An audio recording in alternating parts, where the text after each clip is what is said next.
এ আমার আরশের মালিক, যারা আমার শখের বয়সে ধ্বংস হলো, যাদের কথা শুনে আমার রুহু পর্যন্ত কাঁপলো, যাদের আচরণে রোজ বাতের সাথে কান্না করি,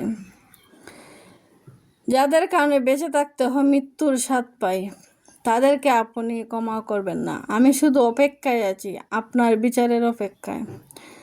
আপনি তাদের বিচারটা নিজ হাতে করবেন, তাদের বিচার এই দুনিয়ায় করবেন মাহমুদ। আমি দেখে যেতে চাই। তো আসসালামু আলাইকুম ভিউয়ার্স, তো লাইফস্টাইল ব্লগ থেকে আপনার সবাইকে স্বাগতম। তো নতুন একটি দিনে নতুন একটি বুড়ে আপনাদের মাঝে ভিডিওটি শুরু হলাম। তো আজ ভিডিওটি শুরু করছি সকাল 6টার থেকে। যেহেতু রুটি করার আগে ছিল না, তাই আজ বুড়ে তার উড়া করে উঠছি। কারণ রুটি করতে তো যেহেতু অনেক সময় লাগে, আমি সবসময় তো রুটি করে রেখে দিই। তো কাল একটু আমার মোবাইলের সমস্যার কারণে আমার মোবাইলে ঠিক করতে গিয়ে আমার রুটি করা সম্ভব হয় নাই, বিভিন্ন ঝামেলার কারণে। তো আজকে সকালে রুটি করতেছি। আমাকে তো দুই জাতের রুটি করতে হয়, যেহেতু আমার গমের আটা মানে এটা আমরা নিজে কুটাইয়া তারপরে খাওয়া দাওয়া করেন, খাইন। আর আমার মেয়ে আবার গমের আটা খায় না, ওর জন্য ফ্রেশ যে আটা এগুলো কিনে না খাওয়াইতে হয়। তো যাই হোক, বাচ্চাদের তো খাওয়াটি আসলে আমাদেরটা না। তো ওর জন্য বানাইলাম, আমাদের জন্য বানাইলাম। অনেকগুলো রুটি করছি, আর কিছু রুটি প্রয়োজন করে রাখতেছি, যেহেতু এভাবে রাখলে পুরো অনেক সুন্দর থাকে, নষ্ট হয় না, দুই দিনে অনায়াসে সুন্দর হয়ে যায়। তো নাস্তার পর্বটা আপনাদের সাথে শেয়ার করলাম না, যেহেতু আমার সময় খুবই কম। সকালের টাইমটা আমার এত দ্রুত চলে যায়, আমি মানে বুঝতেই পারি না। তো আমি নাস্তা শেষ করতে না করতে মেয়েকে নাস্তা দিলাম, তার মধ্যে আমার স্টুডেন্টগুলো চলে আসছে। তো ওদেরকে নিয়ে পড়াতে বসলাম। আর পড়াতে বসলে তো ধরেন অনেক সময় ধরে একটু বসতে হয়, আর যেহেতু ওরা 4 স্টুডেন্ট, অনেক হার্ড পড়ালেখা, একটা দরখাস্ত অ্যাপ্লিকেশন বলেন, অঙ্ক বলেন, অনেক সময় নেই এগুলো পড়াইতে। তো যাই হোক, পড়া ওদের ছুটি হয়ে গেছে, ওরা চলে গেছে বাসাতে রেডি হয়ে স্কুলে চলে যাবে। তো আমি এদিকে চলে আসলাম ছাদে, তো একটু সবজি নেব। তো আপনাদের সাথে ভাবলাম একটু শেয়ার করে নেই। আর সবজিটা সকাল সকাল একটু পেরে নিতেছি, যেহেতু আজকে রোদ, প্রচণ্ড রোদের মাঝে সবজি ফাড়াটা আমার জন্য অনেক কষ্ট হয়ে যায়, তার মাঝে ভিডিও করা। তো এই জন্য আমার সবজি বাগানে চলে আসলাম, ছাদ বাগানে।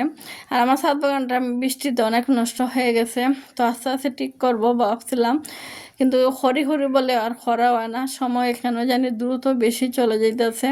আর এদিকে আমার বাথরুমের একটা ফাইবারের সমস্যা, এটার জন্য অনেক টেনশন আছি। এটার খাসটা খরাইতে পারতেছি না, অতদিন বৃষ্টি ছিল। তো এখন দেখি মিস্ত্রি ওসব চাওয়াই ছিল, কিন্তু ওরা বৃষ্টির জন্য আসে না, এখন অপেক্ষা করতেছি, আসতেছে না।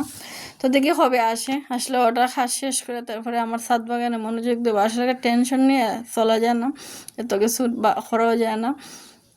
আমাকে যেহেতু এক হাতে সব কিছু সামলাতে হয়, সংসার সামলাতে হয়, সকাল বিকাল দুপুর তিন বেলা রান্না করা, তারপরে মেয়ের স্কুল আনা নেওয়া, তারপরে ধরেন মেয়েকে পড়ানো, স্টুডেন্ট পড়ানো, আবার ভিডিও করা, সব কিছু আমাকে মেনটেন করতে হয়। ঘরের তো একটা গৃহিণীর কতটুকু কাজ থাকে, যারা বাচ্চা আছে তারা তো অবশ্যই বুঝবেন। বাচ্চারা এগুলো এলোমেলো করে। আর পড়াইতে আমার সবচেয়ে বেশি সময় যায় সন্ধ্যার পর। তো আমি নাস্তা হওয়া শেষে আমি কোনো হাজার করি না, একবারে ওকে পড়া শেষ করে আমি ভাত বসাই, ভাত রান্না করি, তরকারি গরম করি, তারপরে খাইয়াতে যা ঘুমাই। কিন্তু আমাকে অনেক পরিশ্রম করতে হইতেছে, জানি না আল্লাহ আমার সফলতা দিবেন কিনা। আপুরা ভাইয়ারা সবাই আমার পাশে থাকবেন, আপনাদের একটা লাইক আর একটা কমেন্টের মাধ্যমে আমার অনুপ্রেরণা। আমি মানসিকভাবে অনেক বেশি ভেঙে পড়ছি, আমাকে মানুষে অনেক আঘাত দিছে, আমি মানুষকে অনেক বেশি আপন ভাবছি, যার কারণে আমাকে মানুষে এতগুলো আঘাত দিতে পারছে। আর পরকে খুব বেশি আপন করে নেওয়া ঠিক না, যার কারণে আমি কষ্টগুলো বেশি পাই। তো যাই হোক, আল্লাহ তো দুনিয়াতে আছেন, দুঃখের পর সুখ, সুখের পর দুঃখ, এই তো নিয়ম। এই যে দেখেন কতদিন বৃষ্টি দিল, পানিতে সব কিছু মানুষ বাসায় নিয়ে গেল, এখন আবার রোদ দিতেছে, কি খরা রোদ। খাবার যেহেতু রোদ দিয়ে আসছি, তখন বুঝতে পারছি কি পরিমাণ রোদ উঠতেছে। তো আল্লাহ একদিন সব কিছু ঠিক করে দেবেন, এই আশায় আমার জীবনটা চলতেছে। তো আপনারা দোয়া করবেন যাতে সব কিছু সামলিয়ে আমি আমার জীবনটাকে সুন্দর, আমার সবচেয়ে বেশি আমার জীবনে তার ধরেন কিছু নেই, শেষ আমার জীবনের বয়সটা। তবে একটা তো এখন বাকি দিচ্ছে আমার মেয়েটা। তো মেয়েটার জন্য দোয়া হবেন আপুরা। আর আমার আপুরা এত সুন্দর সুন্দর আমাকে কমেন্ট করে, এত সুন্দর সুন্দরভাবে আমাকে মোটিভেশন দেন, ওনাদের অনুপ্রেরণায় আজ আমি এগিয়ে আছি। আর আমার প্রতিটি আপুদের প্রতি আমার রইল আন্তরিক ভালোবাসা ও দোয়া। আপনাদের প্রতিটি ভিডিও কমেন্ট এত সুন্দর করে আমার পড়েন আর উত্তর দেন আপু, মানে এত খুশি লাগে, ভালো লাগে। সাথে আপু আজকে আমার ভিডিওর কথাগুলো উত্তর দিছে, আসলে খুব ভালো লাগছে যে কেউ একজন তো আছে আমার কথাটা একটু গুরুত্ব দেয়। তো ভালো লাগে আপনাদের এই ছোটো ছোটো ভালোবাসায়, ভালো লাগায়। আর আমারও ভালো লাগে আপনাদের সাথে ভিডিওগুলো শেয়ার করার। যখন আসলে আমার কাজগুলো করার পর কেউ তো বলার নাই যে কীরকম হয়েছে বলার, তো আপনারা যখন বলেন আপু ভালো হয়েছে, সুন্দর হয়েছে, তো এটাই আমার সবচেয়ে বড় পাওনা।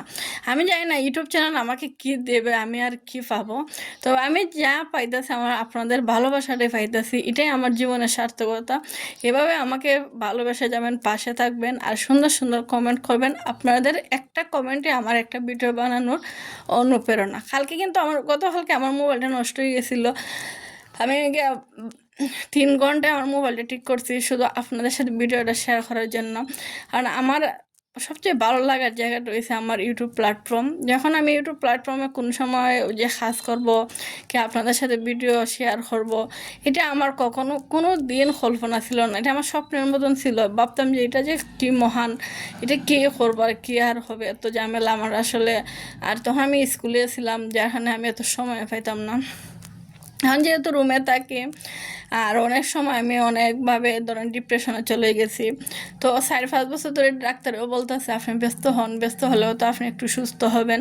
তো আসলে আমার তো বাইরে যাওয়ার কোনো উপায় নেই, তাই ঘরে বসে কী করবো, তাই আপনাদের সাথে একটু ভিডিও শেয়ার করলাম। তো আস্তে আস্তে দেখলাম আমার আপুদের ভাইয়াদের ভালোবাসা একটু আমি এগিয়ে যেতেছি, তো তাই আপনাদের মাঝে একটু ভিডিও শেয়ার করলাম। আর আল্লাহ যদি আমার মেয়ের ভাগ্যে যদি কোনোভাবে লেখা থাকে আর আমার এই জায়গায় যদি থাকে, তবে তো ইউটিউব প্ল্যাটফর্ম থেকে আমি কিছু পাবো। তো আমার কিছু দরকার নাই, আল্লাহ যে আমার মেয়ের উসিলায় যে দান করেন তো আলহামদুলিল্লাহ। আর না হলে তো এটা আল্লাহর ইচ্ছা, আল্লাহর উপরে সব কিছু ছেড়ে দিলাম। আর আল্লাহ ইসেন উত্তম পরিকল্পনা। তো এদিকে আমার গাছ থেকে ফেয়ারা ফাইরে আনলাম, দেখলেন তো কয়েকটা ফেয়ারা, অনেক ফেয়ারা আইছে নিচে, এগুলো ফাড়ার মতন না, তো কয়েকটা ফাইরে আনলাম। আর এদিকে সবজিগুলো কেটে নিলাম। আর আপনাদেরকে একটু দ্রুত করে দেখালাম, যেহেতু আপনারা বিরক্ত হবেন এত লম্বা ভিডিও নিয়ে। তো আমাদের এলাকায় একটা তরকারি রান্না করা হয়, আমি এটা ট্যাংরা মাছ আর বেগুন দিয়ে রান্নাছি মাখাইয়া, এটা খাডল বীজ মাখাইয়া রান্না যায়। আবার ধরেন কি করা যায়, আলু দেওয়া মাখাইয়া রান্না করা যায়। এটা আমি আদা মাখাইয়া তরকারিটা রান্না করবো। আনা তেলে হালকা একটু সরিষা তেল দিয়ে অবশ্য, আর কোনো কিছু দেই না। তো আর কোনো তেল দিই না, জিনিস দিই যেমন ধরেন আবার ধনিয়া জিরা এগুলো দিই না। একটু হলুদ দিয়েছি, একটু মরিচের গুঁড়া, হালকা একটু সরিষার তেল, লবণ আর পেঁয়াজ। আপনারা দেখলেন তো পেঁয়াজের পরিমাণটা। তো আদা এটা ভালো করে মাখায় নিতে হয়, এটা যত সুন্দর করে আদা মাখায় নেবেন তরকারিটা তত সুন্দর কালার হবে এবং তত সুস্বাদু হবে। তো আমি আগে যখন প্রথম তরকারিটা রান্না করতাম, তো আমি চামচ দান্নারে নিতাম। তো আমার এক নানু বলছিলেন যে আতের মাখানো তরকারিটা কিন্তু স্বাদ অন্যরকম, চেষ্টা করবে আদা মাখাইতে। তো তারপর তো আমি নিজে নিজে চেষ্টা করি আদা মতো। আর জলে প্রায় জলে না যে তা না, আমার প্রচুর জলে। তারপর যখন এই তরকারিটা আমি রান্না করি, চেষ্টা করি আদা মাখাই রান্না করার। এইভাবে মাখান তরকারিটা আমার খুবই প্রিয়, আমরা সবাই খাই, আমার মেয়ে বাদে। তো আমার মেয়ের জন্য আমি তো দেখলাম আলু হাঁটলাম, বেগুন ভাজি করবো। আর আগের কিছু মাছের তরকারি আছে, ওটা দিয়ে ও চলে যাব। আর ছোটো মাছ তো বাচ্চারা খাইতে পারে না, তো এটা হচ্ছে আমার মেয়ের খাবার, ও খাইয়া যাব। আর আমি এদিকে আমাদের তরকারিটা দেখেন কি সুন্দর কালার হয়েছে, যাই না আপনাদের কাছে কীরকম লাগবে হদ এলাকার হদ রান্না। তো ফাতেলের দিকে জুলে জায়গাও হয় না, তারপরে কড়াইতে নিয়ে নিলাম। তো অনেক কাজ করলাম, গোসল করলাম, মেয়েকে স্কুল থেকে আসলো, তখন সন্ধ্যার টাইমে তো মেয়েকে নাস্তা বানিয়ে দিলাম। আমি দুপুর টাইমে নাস্তা রেডি করে রেখে দিই, যেহেতু বিকেল টাইমে আমি ব্যস্ত থাকি। আসলে আমি সারাদিনই ব্যস্ত থাকি। তো ভালো থাকুন ভিউয়ার্স, আসসালামু আলাইকুম, আমার জন্য দোয়া করবেন।